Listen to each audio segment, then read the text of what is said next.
જ્યારે રામચંદ્ર ભગવાન લંકાથી વિજય કરી અને જ્યારે અયોધ્યા આવ્યા ત્યારે તેમની સાથે હનુમાનજી મહારાજ પણ આવેલા.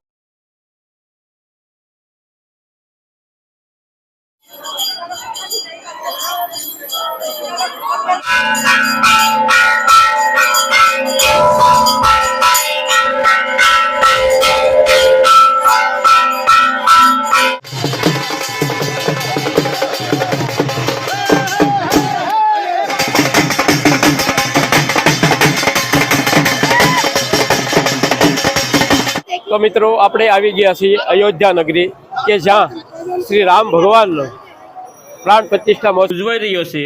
ત્યારે અમે આવ્યા છીએ હનુમાનગઢી. અને જ્યારે તમે અયોધ્યા દર્શને જાઓ છો પહેલાં હનુમાન ગાદીના દર્શન કરવા જરૂરી છે, કારણ કે હનુમાન ગાદીના દર્શન કર્યા વગર શ્રી રામ ભગવાનના દર્શન કરવા એ અધૂરી યાત્રા છે. તો મિત્રો વિડીયોને પૂરો જોજો, જેથી તમને એક અયોધ્યાનું સુંદર સ્થળ હનુમાનગઢી જોવા મળે.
માળા ચડાવવામાં આવે છે અને અન્ય જે દર્શનાર્થી આવે છે ભાઈ ભક્તો પ્રસાદ સ્વરૂપે ભેટમાં પણ આપવામાં આવે છે. જે પણ ભાઈ ભક્તો નસીબદાર છે તેમને આ પ્રમાણે હનુમાનજી મહારાજ જે અત્યારે હનુમાનગઢીએ જે પ્રસાદીમાં માળા આપી દીધી છે, જે આપણને માળા આપી પછી આપણે ધન્યતા અનુભવીએ છીએ.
મિત્રો અહીં હનુમાનજી મહારાજના દર્શન કર્યા બાદ લોકો તેમના એક્ઝેક્ટ મંદિરની સામે બેસી અને હનુમાન ચાલીસાના પાઠ પણ કરવામાં આવે છે. અને આ જગ્યાનો ઇતિહાસ જોઈએ ત્યારે રામચંદ્ર ભગવાન લંકાથી વિજય કરી અને જ્યારે અયોધ્યા આવ્યા ત્યારે તેમની સાથે હનુમાનજી મહારાજ પણ આવેલા. તો હનુમાનજી મહારાજ આ એક છરિયું કિનારે એક ટેકરી ઉપર તેમનો નિવાસ સ્થાન હતું. અને ત્યારબાદ જ્યારે રામચંદ્ર ભગવાન સમાધિષ્ઠ થયા ત્યારે આ ગઢ હનુમાનજીને તૈનાત કરવામાં આવ્યો. અને ત્યાર પછી હનુમાનજી મહારાજ આ ગઢની રક્ષા કરે છે એટલા માટે આ જગ્યાનું નામ હનુમાનગઢી રાખવામાં આવ્યું. તેમની જે પ્રતિમા છે તે આખી ફૂલોથી ઢાંકેલી જ હોય છે અને લોકો તે ફૂલોની પ્રસાદી રૂપે માળા પહેરાવવામાં આવે છે.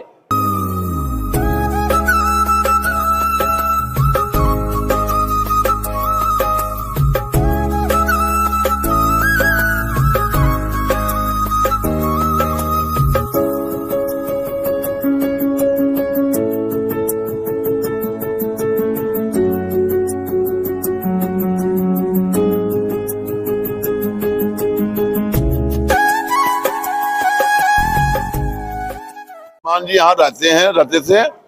ये हनुमान जी का गढ़ है, किला है उनका। हनुमान जी यहाँ रहते थे, यहाँ रह रहे हैं, अभी भी स्वयं हैं, हनुमान जी हैं। तो राम जी यहाँ से गए तो राम जी हनुमान जी को राजा बना के चले गए, तो यहाँ के राजा हनुमान जी हैं। और कहीं हजारों से कहीं ज्यादा बरस, हजारों बरस से ज्यादा कहीं का मंदिर है, हजारों वर्ष से ज्यादा हो रहा होगा। और क्या बतावें, वो सीढ़ी तोड़ के फैलाहर किया जा रहा है कि पब्लिक को आने जाने को सुविधा अच्छा होगा, आने जाने के लिए लेफ्ट लगने वाला है।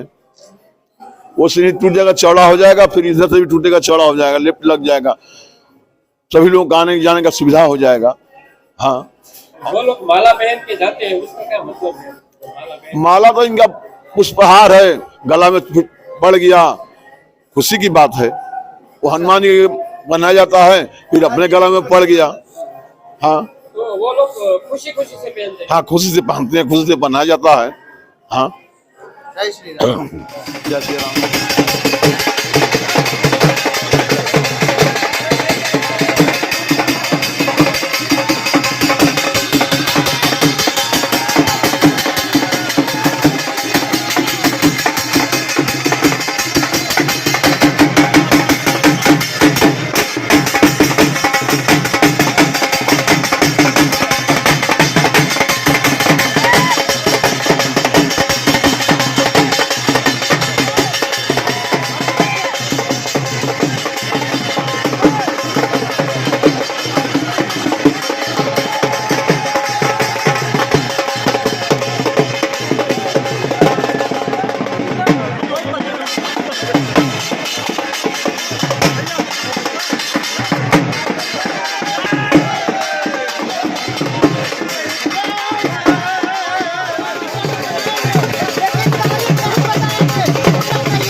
તો મિત્રો કેવો લાગ્યો આ વિડીયો કોમેન્ટ કરીને જરૂર બતાવજો અને કોમેન્ટમાં જય શ્રી રામ જરૂર લખજો.